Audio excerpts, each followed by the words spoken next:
ప్రభునందు నాకు అత్యంత ప్రియమైనటువంటి వారులారా, మన ప్రభువును రక్షకుడైనటువంటి యేసుక్రీస్తు వారి యొక్క శుభనామములో మీ అందరికీ నా హృదయపూర్వకమైన శుభములు వందనములు తెలియజేస్తున్నాను. ఉదయకాల సమయంలో దేవుని వాక్యాన్ని ధ్యానం చేసుకుందాము. ఈరోజు వాక్య ధ్యానము కొరకు మనం తీసుకున్నటువంటి లేఖన భాగము యెషయా గ్రంథము 43వ అధ్యాయము 2వ వచనం చదువుకుందాం. నీవు జలములలో బడి దాటునప్పుడు నేను నీకు తోడై ఉందును, నదులలో బడి వెళ్ళినప్పుడు అవి నీ మీద పొర్లిపారవు, నీవు అగ్ని మధ్యలో నడిచినప్పుడు కాలిపోవు, జ్వాలలు నిన్ను కాల్చవు. ఆమేన్. దేవుని నామమునకు మహిమ కలుగును గాక. ఇక్కడ శ్రేష్టమైనటువంటి వాక్య భాగాన్ని మనం ఉదయకాలం ధ్యానిస్తున్నాము. దేవుడు తన ప్రియమైనటువంటి వారికి, తన బిడ్డలైనటువంటి వారికి ఇస్తున్నటువంటి వాగ్దానం, నీవు జలముల్లో బడి దాటినప్పుడు కూడా నేను అక్కడ కూడా నీతో కూడా ఉంటాను, నదుల్లో బడి వెళుతున్నప్పుడు కూడా అవి నీ మీద పొర్లి పారకుండా నేను కాపాడుతాను, అగ్ని మధ్య నువ్వు నడిచినా కూడా నేను నీతో కూడా ఉండి నేను కాలిపోకుండా కాపాడుతాను, జ్వాలలు కూడా నిన్ను ఏమీ చేయలేవు, నిన్ను కాల్చలేవు అని సత్యాన్ని ఇక్కడ తెలియజేస్తున్నాడు. అవును ప్రియారా, మన దేవుడు మాట ఇస్తే దాన్ని నెరవేర్చే దేవుడు. అబద్ధమాటకు ఆయన నరుడు కాడు. ఆయన చేయలేని పని అంటూ లేదు, ఆయనకు అసాధ్యమైన కార్యం కూడా లేదు. మరి జలముల్లో బడి దాటినప్పుడు తోడుగా ఉంటానన్నాడు. అవును, అనేక పర్యాయాలు ప్రభు మనకు ఎదురవుతున్నటువంటి సమస్యల్లో, విపత్తుల్లో, మరి శ్రమలో, మరి మనం ముంచెత్తిన పరిస్థితుల్లో కూడా దేవుడు మనకు తోడుగా నడిపిస్తాడు.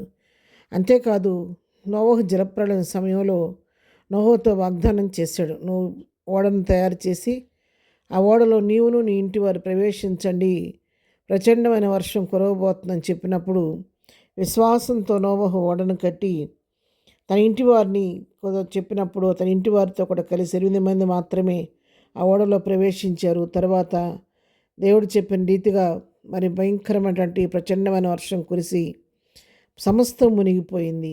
ఓడ నీళ్ళ మీద, పర్వతాల మీద తేలియాడింది. అటువంటి జలప్రళయంలో కూడా తన యొక్క నీతిమంతుడైనటువంటి తన యొక్క కుమారుడైనటువంటి నోవహును, నోవహు కుటుంబాన్ని దేవుడు విడిచిపెట్టలేదు. జలములో పడి ఆ ఓడ దాని మీద ప్రయాణం చేస్తుంది, కానీ జలములో బలము వారిని ఏమి కూడా చేయలేకపోయినాయి.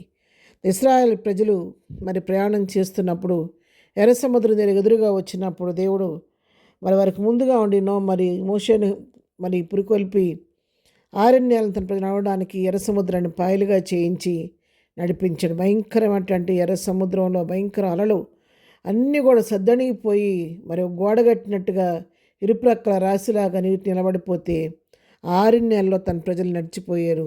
ఆ జలముల బలము తన ప్రజలను ఏమీ చేయలేకపోయింది. షడ్రక్, మేషక్, అబేద్నెగోలను తీసుకొని వెళ్ళి అగ్నిగుండంలో పడవేశారు. కానీ వారు దానికి భయపడుకోకుండా, రాజా, ఇందుని గురించి నీకు ప్రత్యుత్తరం ఇవ్వవలసినటువంటి చింత మాకు లేదు, మేము సేవించిన దేవుడు మమ్మల్ని రక్షించుటకు సమర్థుడు, ఒకవేళ రక్షించకపోతే మేము చవనన్నా చస్తాం, కానీ నీ ప్రతిమకు మాత్రమే నమస్కారం చేయమని యవన బిడ్డలు ఎంతో ఖచ్చితమైనటువంటి తీర్మానంతో ఉండి తెలియచేసినప్పుడు ప్రభు వాళ్ళ విశ్వాసాన్ని గనపరిచి అగ్ని మధ్యలో వారితో కూడా నడిచింది దేవుడు. 4వ వ్యక్తిగా వారితో కూడా సంచరించి అగ్ని బలమును చల్లార్చి అగ్ని వాసన కూడా వారి యొక్క వస్త్రాలకు కూడా అంటకుండా, వారి వెంట్రుకలు కూడా కొంచెం కూడా అగ్ని వాసన అంటకుండా దేవుడు వారితో కూడా కాపాడినట్టుగా మనం వాక్యంలో చూస్తున్నాం. యేసుక్రీస్తు నిన్న నేడు నిరంతరం ఏకరీతమైన వాక్యం సెలవిస్తుండగా నువ్వు నమ్మినట్లయితే దేవుని మహిమను చూస్తామని వాక్యం సెలవిచ్చినట్లుగా మనం కూడా నమ్మినట్లయితే, ఆయన పైన ఆధారపడినట్లయితే, విశ్వసించినట్లయితే, ఆవగించంత విశ్వాసం మనలో ఉంటే అద్భుతాలు చేసే దేవుడు.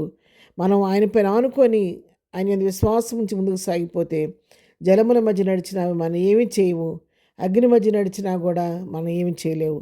ఏ జలముల్లోకి వెళ్ళమంటారు, ఏ అగ్ని నడవమంటారని మీరు ప్రశ్నించవచ్చు.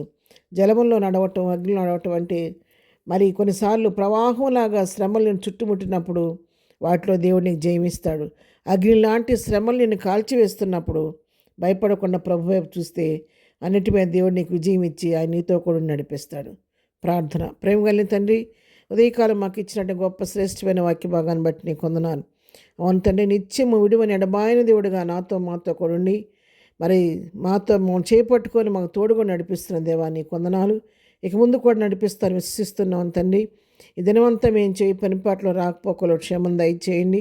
ఈ దినం బర్త్డే మ్యారేజ్ చేసుకుని బిడ్డలను దీవించండి, ఆశీర్వదించండి.